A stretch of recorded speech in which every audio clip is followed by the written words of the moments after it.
You've already received a partridge in a pear tree. Did you all get that? And 2 turtle doves, and 3 French hens, and 4 calling birds. I forgot almost all of these when I was rehearsing them with the kids this morning, but I have them written down so I can remember. Your houses are filled with birds already.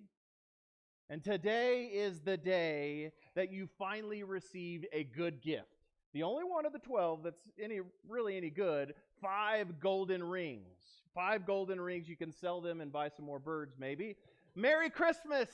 Merry Christmas! It's the 5th day of Christmas. The 5th day of Christmas. It's also the first Sunday of Christmas, and it is also less commonly known as Curate Sunday. Now, I could not find any record of this, so maybe the prank is uniquely and totally, completely on me. But Father Ben, he described this Sunday a long time ago as Curate Sunday. So what does that mean? When I am weighed down psychologically and physically from eating too much Christmas charcuterie, which I've been doing for 5 days straight, and I feel like I've been doing that, so I feel terrible and happy at the same. I don't know what's going on in me. This is the day that the rector usually pawns off preaching to the curate. A curate is just another way of saying someone who's in seminary, who's training to be a pastor, and we don't have a curate, and Logan said no to me. Logan said no, so you're stuck with me. Merry Christmas. Merry Christmas. So other than too much Christmas revelry, why is today called Curate Sunday? Why do we do that? Why is this joke on me? Every year we have the same readings on the first Sunday of Christmas. And I remember when Father Ben asked me, he first assigned me, really. That's how Father Ben does things. He says, you're going to do this, and you just have to listen and obey. So he assigned me to preach this Sunday, the first Sunday of Christmas. And he told me from the very beginning, he was very clear about this, the joke is on you. And here's the joke. Usually, when you're in seminary and you're reading a lot of seminary books, giving a seminarian a text like John chapter 1 is a recipe for disaster. John chapter 1, which I just read out in the midst of the people, give someone who's reading books about Christology and all these sorts of things, all this high theology, give them John chapter 1, and it's a disaster. So I'm going to make a bold statement. Theologically and philosophically, this prologue, and that's what scholars call the first 18 verses of John chapter 1, this prologue to John's gospel is the most significant writing in human history. That's a pretty bold statement. I think it can be borne out through history. I am an abstract thinker, okay? So let me try to describe that a little bit. Abstract thinking is what is bad preaching, okay? I think abstractly. I think in ideas and metaphors and these sorts of things. And most people are not abstract thinkers. They want to think about concrete things that they can touch, or things that they've actually physically experienced, these sorts of things. But John chapter 1 is irreducibly abstract. It gets into metaphysics. Physics is stuff that you can touch and quantify. Go talk to Ryland. He can talk about these sorts of things. Go talk to Greg Madison. He can talk to you about, and you can get lost really quickly. That's physics. Metaphysics is something above that, something sort of outside of observable phenomenon. That's what John 1 is. It's abstract. So if you want the perfect recipe for a boring sermon, welcome to the first Sunday of Christmas. Merry Christmas. So that's a lot of introduction for what is actually a pretty short sermon this morning. John doesn't begin his gospel with the Christmas story. He doesn't begin his gospel like Matthew and Luke, but he does begin with good Christmas theology, with the doctrine of God, good Christmas theology. John chapter 1 and the first part of verse 14. John says this, and the Word became flesh. And the Word became flesh and dwelt among us.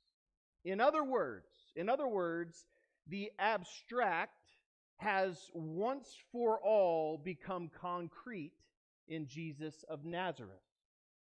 So the God who is Spirit, the Creator God who is Spirit, has become touchable, tangible, physical in Jesus of Nazareth.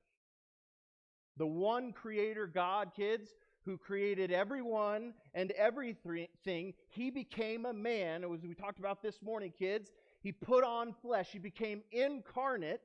God the Son became incarnate to give us second birth. That's what He says right here in John chapter 1. And then John says, I knew Him. I knew this guy.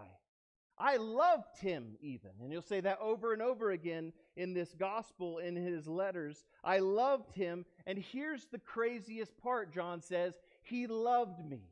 He loved me. The abstract has become concrete for John. I have never preached this text before. I've never done it. Every time I've been assigned, or every time I haven't been able to pawn it off on a curate, I have preached every other one of the texts. Isaiah 61 multiple times, Galatians 3. I love preaching Galatians 3. Those are big theology as well. And last year, I even preached Psalm 147. Nobody remembers that sermon. Psalm 1, whatever. It's fine. I preached all the texts. I've been avoiding this for years. So let's let the torture commence now. We're actually beginning the sermon now. So the Greek New Testament has more than 50 allusions and or quotations in these 18 verses. Okay? So that's sort of in a technical way. But if you open up your ESV Bible, there are more, and I love the language of the Bible Project, there are more than 100 hyperlinks in these 18 verses. Texts that point or allude to other texts. 100. And if you know anything about the ESV, there's also 7 translation notes in these 18 verses, okay? So there's a lot of tough things to translate. So that's sort of a scholarly way to say it's kind of a difficult text to approach. And this week, on top of that, I was recommended a YouTube video of a group of scholars from across a lot of different traditions, some of them even unbelieving scholars. They're sitting around a table discussing this text and really only the first verse of this text, and I understood about 15% of what they were actually saying. I mean, it was so dense, and this was a preview of what they were going to talk about, presumably for hours. And then, by God's grace, I read a John Chrysostom homily on John 1:1. Okay? You guys can give thanks to God for John Chrysostom because he brought me out of metaphysical, abstract, and into concrete very quickly. And so I have 2 considerations for you this morning. First, consider John. No, not John Chrysostom, and also not John the Baptist, who's mentioned in verse 6 in this text, John the Baptist. I want you to consider John the Gospel writer, John the Evangelist, who on the 3rd day of Christmas, we actually celebrate him. If we were like super, super high church, and I know we feel high church to many of you, but we would be here on the 26th and the 27th and the 28th, and then again here on the 29th. There's a feast day for every one of those days. So John the Evangelist, I want you to consider John, who wrote this text. Hear this verse again from verse 14. The Word became flesh and dwelt among us. Stop there. Dwelt among us. Consider this. I want you to consider this. The Apostle John, who most scholars think is the lesser son of a Galilean fisherman who was raised to catch fish and mend nets, this John, he stood with Peter. So he stood with Peter before this very, very educated, this learned council in Jerusalem in Acts chapter 4. So this John stands with Peter before this council, though this is what the text says, though they were perceived to be uneducated common men. This is how the council looked at Peter and John. The council were astonished They were astonished at what they said, and this at the very beginning of the Acts of the Apostles. At the beginning of his ministry, they were astonished by his knowledge, and they recognized that Peter and John had been with Jesus. Everyone knew who these guys were, and they knew that they had been with Jesus. Now, many years before this council in Acts chapter 4, in John chapter 7, another council of authorities is meeting together, and they're meeting. It doesn't really matter what they're meeting about, but part of that council was a guy by the name of Nicodemus. Now, if you know John's gospel, you know that John chapter 3, Jesus has a very popular and famous conversation with Nicodemus by night about, for God so loved the world, that sort of conversation. How is one born again? You guys know this Nicodemus, and he's in this council in John chapter 7, and Nicodemus speaks up not in defense of Jesus necessarily, but at least sort of like not wanting to rush to judgment. And the council says to Nicodemus, "Are you a Galilean too? Are you a Galilean too? We're going to make sure that no prophet will arise from Galilee." So this is John chapter 7. Nobody from Galilee. That's who we're talking about. Nobody ever comes from Galilee because it's a bunch of nobodies, and certainly not a common, uneducated fisherman. And this is crazy. Could not only, in Acts chapter 4, not only impress a council of the most educated Jews in the world, in Jerusalem, not only that, nobody could write this prologue. No guy like that from Galilee could write this prologue unless he had a pretty good source. A pretty good source. These verses that you just heard, they're so simple. They're so simple, but they're also the most philosophically compelling account of everything that has ever been written in such a condensed way. And by the early 5th century, this gospel, John Chrysostom says, it occupied all the habitable world. So this account, it already occupied the entire habitable world according to Chrysostom, and it convinced all his hearers through all time. Anyone who ever heard it and said, "This is true philosophy." So hear this again. In the beginning was the Word, and the Word was with God, and the Word was God. He was in the beginning with God. All things were made through him, and without him was not anything made that was made. In him was life, and the life was the light of men. The light shines in the darkness, and the darkness has not overcome it. In just a few hundred years, the teachings of all of the greatest philosophers throughout all of the world, in the history of the world, Chrysostom says, had ceased to be spoken of. The early 400s, nobody was even talking about them anymore, let alone, and he said, most men didn't even know their names anymore. They were so far out of the conversation already because of this text, because of a Jewish fisherman from Galilee, John the son of Zebedee. So there is no question that the source of this perfect philosophy was divine, was God himself.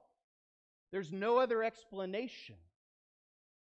The wisest philosophers of Babylon and Egypt no longer talked about anymore the counselors of kings like Plato, the great writers of Norse and Greek mythology or philosophy. All it is ancient philosophy, but we call it mythology now.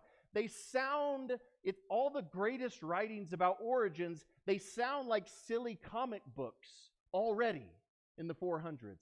Nobody even knows their name. They don't talk about them anymore because of this text. It's changed the world. I've read a lot of Norse and Greek mythology with my kids, and it's pretty crazy stuff. It's pretty crazy stuff. John knew his source. He knew him, and everyone knew that he knew him. John was beloved by Jesus. He would go on to write many letters about this love, and he culminates the entire New Testament with the Revelation. John wrote most of the New Testament, and he penned this gospel account of the great I Am, the Word who was there in the beginning, who spoke everything into creation. He became man. God became man, the man Christ Jesus, who was his Lord and friend. He was the true light who alone could scatter darkness in this rebellious world.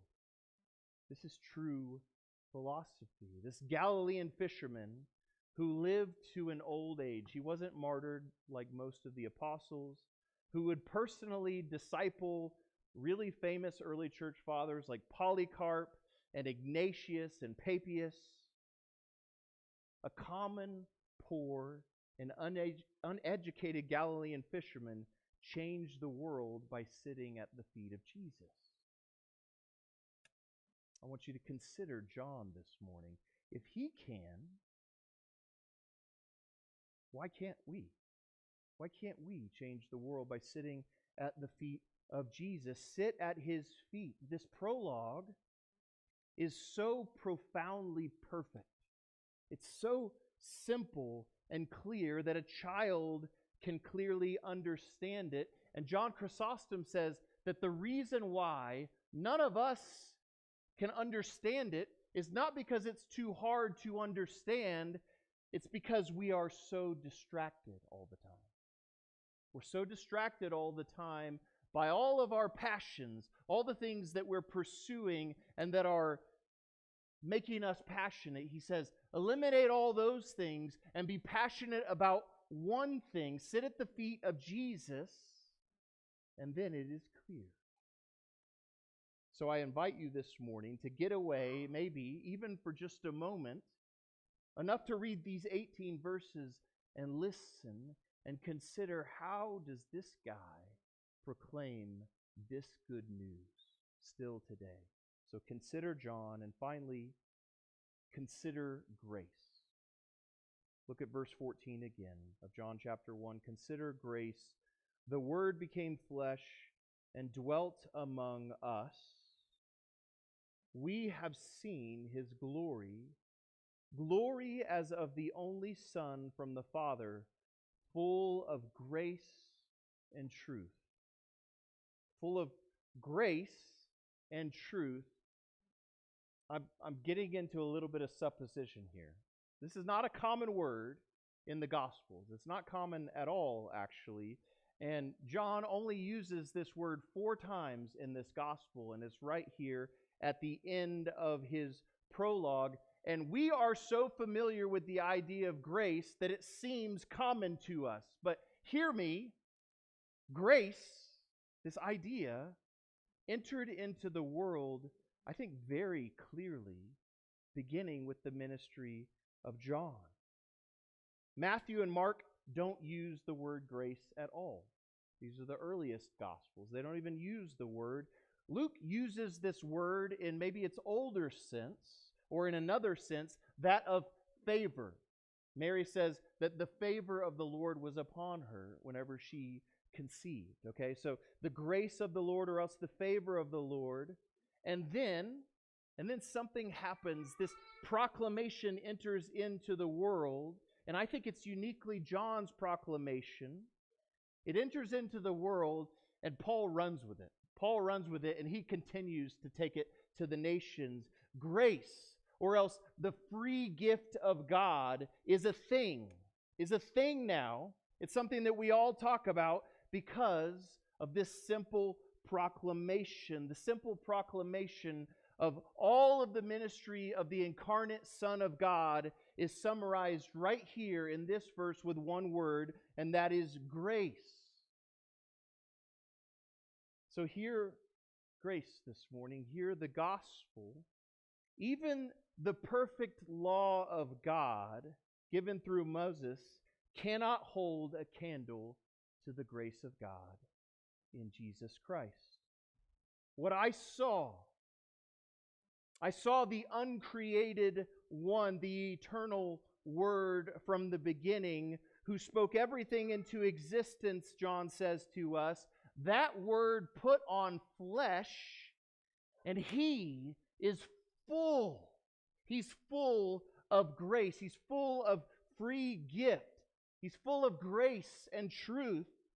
And John saw His fullness, and he touched Him, and he learned from Him. And then John says in verse 16, from His fullness we all have received what?